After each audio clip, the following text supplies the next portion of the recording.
Hi student, अस्सलाम वालेकुम।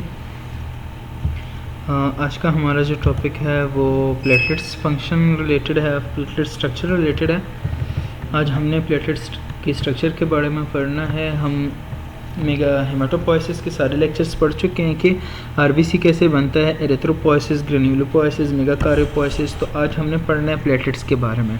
असल में ये टॉपिक जो है रिलेटेड हेमोस्टेसिस से है। हमने हेमोस्टेसिस नेक्स्ट लेक्चर्स में पढ़ने हैं, जिसमें हेमोस्टेसिस के दो टाइप्स होते हैं, primary hemostasis and secondary hemostasis. तो प्राइमरी हेमोस्टेसिस जो है उसमें प्लेटलेट्स का सबसे ज़्यादा रोल होता है। तो इसकी वजह से हमें पहले प्लेटलेट्स पढ़ना चाहिए, इसके रिसेप्टर्स पढ़ने चाहिए, इनका स्ट्रक्चर पढ़ना चाहिए, इनकी एक्टिवेशन पढ़नी चाहिए, ताकि हमें फिर हेमोस्टेसिस की समझ आ जाए। तो आइए पढ़ते हैं प्लेटलेट्स के बारे में। प्लेटलेट्स क्या होते हैं? ये एक जैसे कि हम पढ़ चुके थे, ब्लड के दो पार्ट्स होते हैं, दो पोर्शन होते हैं, एक सेलुलर पोर्शन होता है और एक प्लाज्मा का पोर्शन होता है। जो सेलुलर का पोर्शन होता है 45% ऑफ होल ब्लड होता है, इसमें आरबीसी, डब्ल्यूबीसी और प्लेटलेट्स आते हैं। तो प्लेटलेट्स क्या है? ये असल में मेगाकार्योसाइट, जो कि largest cell of the blood है ह्यूमन का, वो मेगाकार्योसाइट है। And platelets are the pieces of cytoplasm of megakaryocyte. Normal range कितनी है? 15,000 से लेकर 450,000 तक। और इनका काम क्या होता है कि ब्लीडिंग को स्टॉप करने में, हेमोस्टेसिस का में ये इनका अहम रोल होता है। अगर आरबीसी का स्ट्रक्चर आपको याद हो तो वो बायोकन्वेक्स स्ट्रक्चर था, और इनका स्ट्रक्चर आप देखें तो ये बायोकन्वेक्स है, दोनों तरफ से ये कन्वेक्स हो। स्ट्रक्चर ऑफ प्लेटलेट्स अगर हम देखें तो बाकी सेल की तरह इसमें भी पोर्शन होते हैं। इनमें तीन पोर्शन होते हैं, एक फेरिफेरल जोन है, एक सोल जेल जोन है और एक ऑर्गेनली जोन है। फेरिफेरल जोन अगर आप देखें तो इसके फिर तीन कंपोनेंट्स होते हैं। एक होते हैं ग्लाइकोकैलिक्स आउटर कवरिंग, एक होते हैं सेल मेम्ब्रेन और एक होते हैं ओपन कैन्युलिक्यूलर सिस्टम। जो पहला होता है ग्लाइकोकैलिक्स, ये ग्लाइकोप्रोटीन्स होते हैं, प्लेटलेट्स के जो रिसेप्टर्स होते हैं वो इसी से एराइज होते हैं, सेल मेम्ब्रेन से होके इसी से बाहर की तरफ प्रोट्रूड करते हैं। और ग्लाइकोकैलिक्स क्या है? ये आउटर कवरिंग है। सेल मेम्ब्रेन अगर आप देखें प्लेटलेट्स का तो सिंपली जैसे कि बाकी सेल होते हैं बॉडी के, लिपिड बाई लेयर और उसमें प्रोटीन और कार्बोहाइड्रेट पाए जाते हैं। तो सेम इसी में भी वही स्ट्रक्चर है, जो इसमें लिपिड्स पाए जाते हैं, लिपिड बाई लेयर होता है, प्रोटीन होते हैं, कार्बोहाइड्रेट होते हैं। लिपिड्स में जो है वो क्लास फॉस्फोलिपिड्स है, जो फॉस्फोलिपिड्स में पाए जाते हैं बाकी सेल की तरह। और अगर आपको जनरल पैथोलॉजी थर्ड सेमेस्टर याद हो तो वहाँ पर हमने पढ़ा था phospholipids, COX 2 reaction, COX 1 reaction, COX pathway, arachidonic acid pathway हमने पढ़ी थी। तो फॉस्फोलिपिड जो होते हैं ये एरिकिडोनिक एसिड में कन्वर्ट हो जाते हैं through enzymes called phospholipase A2, और यही एरिकिडोनिक एसिड जो होते हैं पेरी इन्फ्लेमेटरी केमिकल की प्रोडक्शन करते हैं। अगर आप इस जोन को देखें तो इस जोन का फंक्शन अगर आप ओवरऑल देखें तो इनका फंक्शन कवरिंग है, प्रोटेक्शन है, और एंडोसाइटोसिस और एक्सोसाइटोसिस का फंक्शन है। अगर आपके तीसरा जो इनका पार्ट है वो ओपन कैन्युलिक्यूलर सिस्टम है। ये क्या है? Simply invagination of cell membrane, clear. और एक्सोसाइटोसिस और एंडोसाइटोसिस जो है ग्रेन्यूल्स का, वो इसी के थ्रू होते हैं, ओपन कैन्युलिक्यूलर सिस्टम के थ्रू। तो ये जो जोन है अगर आप इसको देखें तो इस जोन के तीन ही पार्ट्स है, और इस तीन पार्ट्स में तो अगर आप इस जोन को देखें तो यहाँ ये कैन्युलिक्यूलर सिस्टम इसकी एक्सोसाइटोसिस और एंडोसाइटोसिस करते हैं। ये जितने भी जोन है, फेरिफेरल जोन जिसमें ग्लाइकोकैलिक्स, सेल मेम्ब्रेन और ओपन कैन्युलिक्यूलर सिस्टम आते हैं, तो इसका काम अगर आप देखें तो प्रोटेक्शन है, कवरिंग है, और एंडोसाइटोसिस और एक्सोसाइटोसिस का काम जो है वो इन्हीं का है, क्लियर। नेक्स्ट जो जोन है वो सोल जेल जोन है इसका। इसमें फिर तीन कंपार्टमेंट्स है, माइक्रोफिलामेंट, माइक्रोट्यूब्यूल्स और डेंस ट्यूब्यूलर सिस्टम। ये जितना भी सिस्टम है सोल जेल जोन का, इनका काम क्या होता है? इनका काम ये है कि ये स्ट्रक्चर सपोर्ट देते हैं सेल को, सेल की शेप को मेंटेन रखते हैं, और जितनी भी कॉन्ट्रैक्शन होगा, शेप को चेंज करना होगा, सरफेस एरिया इंक्रीज या डिक्रीज करना होगा, तो वो इस जोन के रिलेटेड होगा, क्लियर। तो सबसे पहला कंपार्टमेंट माइक्रोफिलामेंट है, इसका काम स्ट्रक्चरल सपोर्ट देना है प्लेटलेट को। दूसरा माइक्रोट्यूब्यूल्स है, जिसमें ट्यूब्यूलिन प्रोटीन होती है, और इसका काम क्या होता है? Maintain shape of the platelets. और जितना सेल मेम्ब्रेन होता है होल, उसके नीचे जो होते हैं वो माइक्रोट्यूब्यूल्स पाए जाते हैं। और माइक्रोट्यूब्यूल का फंक्शन क्या है? इनका फंक्शन कॉन्ट्रैक्टाइल फंक्शन है। जब हम हेमोस्टेसिस पढ़ेंगे उसमें प्राइमरी हेमोस्टेसिस पढ़ेंगे, प्राइमरी हेमोस्टेसिस में प्लेटलेट्स को पढ़ेंगे।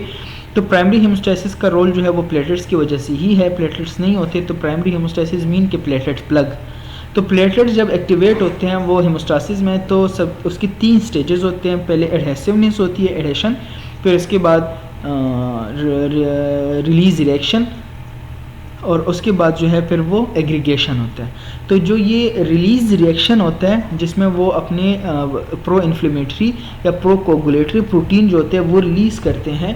तो ऐसे उसको कॉन्ट्रैक्टाइल फंक्शन, तो ये किसका काम होता है? माइक्रोट्यूब्यूल का। माइक्रोट्यूब्यूल ही होता है जो प्लेटलेट का स्ट्रक्चर होता है वो चेंज कर देता है, स्क्वीज़ कर देता है, और जितनी भी मॉलिक्यूल प्रेजेंट होते हैं अंदर उनको बाहर एक्सोसाइटोसिस के थ्रू बाहर निकालते हैं।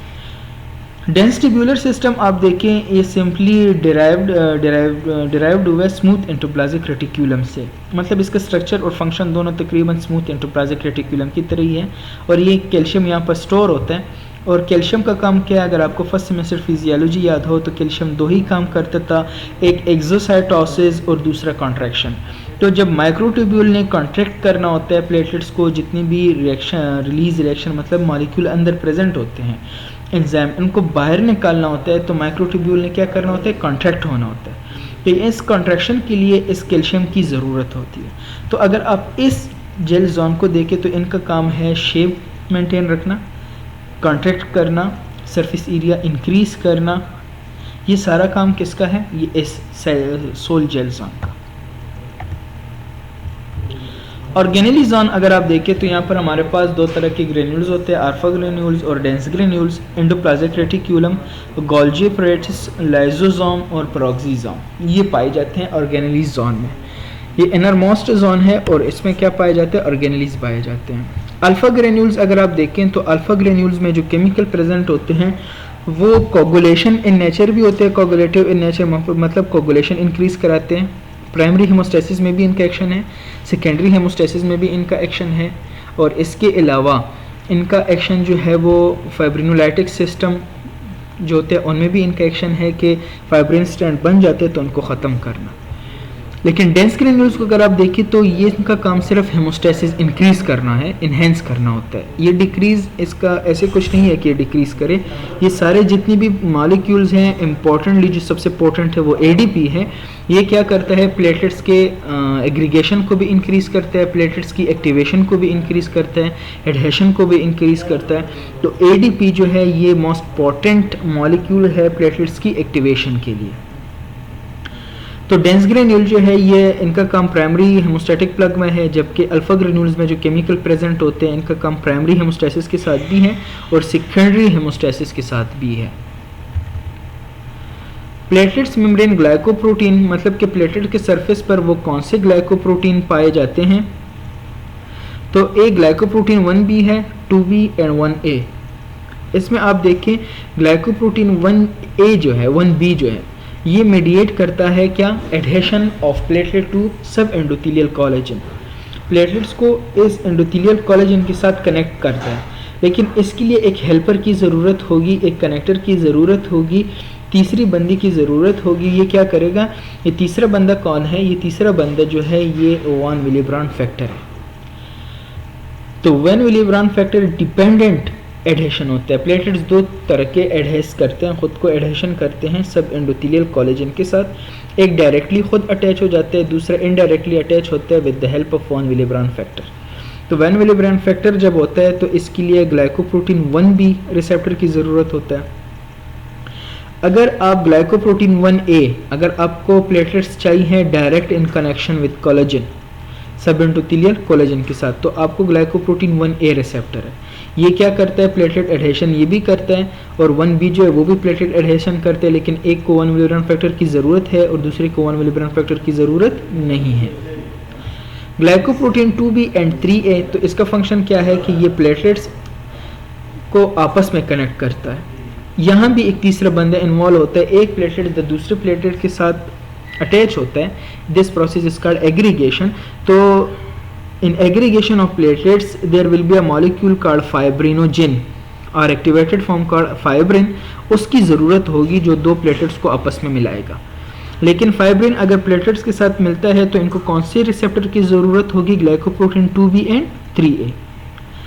यहाँ आपसे क्वेश्चन में ये पूछ सकते हैं कि कौन कौन से रिसेप्टर जो है वो प्लेटलेट एडहेशन कराते हैं। एक ग्लाइकोप्रोटीन 1b है और ग्लाइकोप्रोटीन 1a। एग्रीगेशन कौन करता है? 2b and 3a।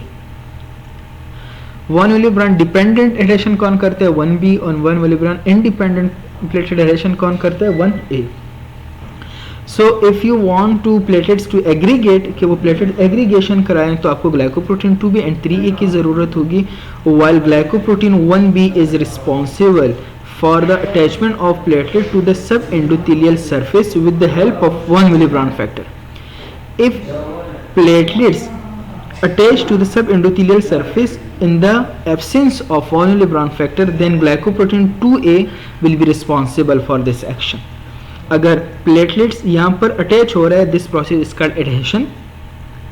एडहेशन के बाद प्लेटलेट्स अपना स्ट्रक्चर चेंज कर लेते हैं, सरफेस एरिया इंक्रीज कर देते हैं और इनके अंदर यहाँ पर जो अल्फा और डेंस ग्रेन्यूल प्रेजेंट होते हैं वो बाहर आते हैं और उनके बाद क्या होगा कि प्लेटलेट्स आपस में कनेक्ट होंगे। ये मैंने नेक्स्ट वीडियो बनानी है, उसमें आपको प्राइमरी हेमोस्टेसिस पढ़ाऊंगा, तो उसमें आपको पता चलेगा कि प्लेटलेट्स आपस में क्यों मिल रहे हैं।